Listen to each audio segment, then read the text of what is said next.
the room. In fact, he is walking in right now with the Vice President. Thank you.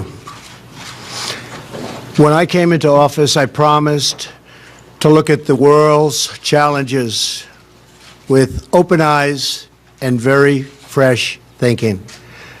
We cannot solve our problems by making the same failed assumptions and repeating the same failed strategies of the past. Old challenges demand new approaches. My announcement today marks the beginning of a new approach to conflict between Israel and the Palestinians. In 1995, Congress adopted the Jerusalem Embassy Act, urging the federal government to relocate the American embassy to Jerusalem and to recognize that that city, and so importantly, is Israel's capital.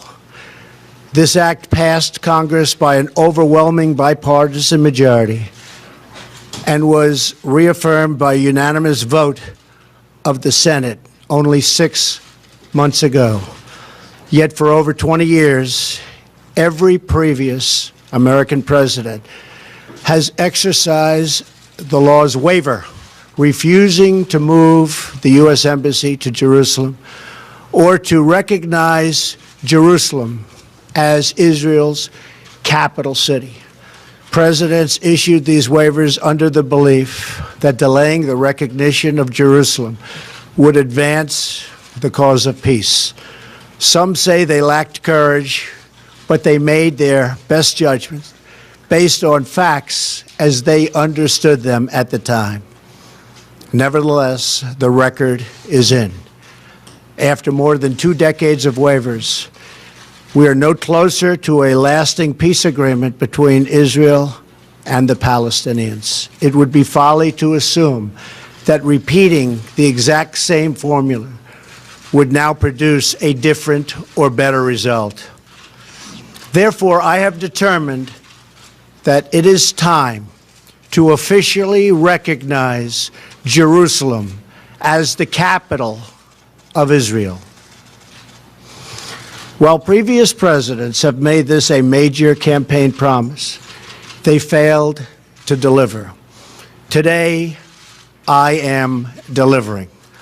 I've judged this course of action to be in the best interests of the United States of America and the pursuit of peace between Israel and the Palestinians.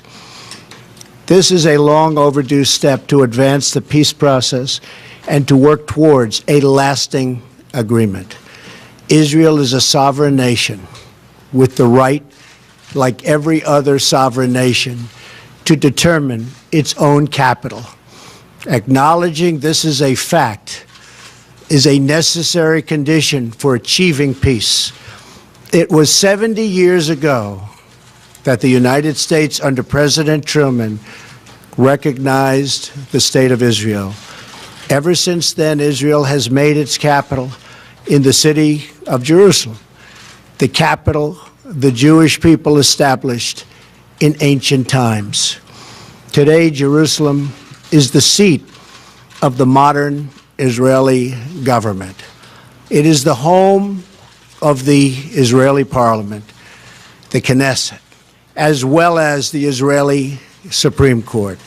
It is the location of the official residence of the Prime Minister and the President. It is the headquarters of many government ministries. For decades, visiting American presidents, secretaries of state, and military leaders have met their Israeli counterparts in Jerusalem, as I did on my trip to Israel earlier this year. Jerusalem is not just the heart of 3 great religions, but it is now also the heart of one of the most successful democracies in the world.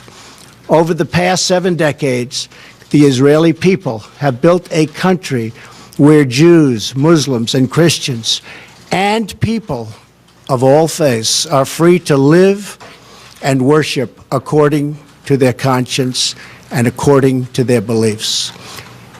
Jerusalem is today and must remain a place where Jews pray at the Western Wall, where Christians walk the Stations of the Cross, and where Muslims worship at Al-Aqsa Mosque.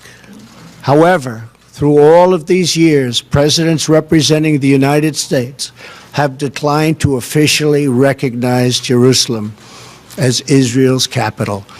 In fact, we have declined to acknowledge any Israeli capital at all. But today we finally acknowledge the obvious, that Jerusalem is Israel's capital. This is nothing more or less than a recognition of reality. It is also the right thing to do. It's something that has to be done. That is why, consistent with the Jerusalem Embassy Act, I am also directing the State Department to begin preparation to move the American Embassy from Tel Aviv to Jerusalem. This will immediately begin the process of hiring architects, engineers, and planners so that a new embassy, when completed, will be a magnificent tribute to peace. In making these announcements, I also want to make one point very clear. This decision is not intended in any way to reflect a departure from our strong commitment to facilitate a lasting peace agreement. We want an agreement that is a great deal for the Israelis and a great deal for the Palestinians. We are not taking a position of any final status issues, including the specific boundaries of the Israeli sovereignty in Jerusalem or the resolution of contested borders. Those questions are up to the parties involved. The United States remains deeply committed to helping facilitate a peace agreement that is acceptable to both sides. I intend to do everything in my power to help forge such an agreement. Without question, Jerusalem is one of the most sensitive issues in those talks. The United States would support a two-state solution if agreed to by both sides. In the meantime, I call on all parties to maintain the status quo at Jerusalem's holy sites, including the Temple Mount, also known as Haram al-Sharif. Above all, our greatest hope is for peace, the universal yearning in every human soul. With today's action, I reaffirm my administration's longstanding commitment to a future of peace and security for the region. There will, of course, be disagreement and dissent regarding this announcement. But we are confident that ultimately, as we work through these disagreements, we will arrive at a peace and a place far greater in understanding and cooperation. This sacred city should call forth the best in humanity, lifting our sights to what it is possible, not pulling us back and down to the old fights that have become so totally predictable. Peace is never beyond the grasp of those willing to reach it. So today we call for calm, for moderation, and for the voices of tolerance to prevail over the purveyors of hate. Our children should inherit our love, not our conflicts. I repeat the message I delivered at the historic and extraordinary summit in Saudi Arabia earlier this year. The Middle East is a region rich with culture, spirit, and history. Its people are brilliant, proud, and diverse, vibrant, and strong. But the incredible future awaiting this region is held at bay by bloodshed, ignorance, and terror. Vice President Pence will travel to the region in the coming days to reaffirm our commitment to work with partners throughout the Middle East to defeat radicalism that threatens the hopes and dreams of future generations. It is time for the many who desire peace to expel the extremists from their midst. It is time for all civilized nations and people to respond to disagreement with reasoned debate, not violence. And it is time for young and moderate voices all across the Middle East to claim for themselves a bright and beautiful future. So today, let us rededicate ourselves to a path of mutual understanding and respect. Let us rethink old assumptions and open our hearts and minds to possible and possibilities. And finally, I ask the leaders of the region, political and religious, Israeli and Palestinian, Jewish and Christian and Muslim, to join us in the noble quest for lasting peace. Thank you.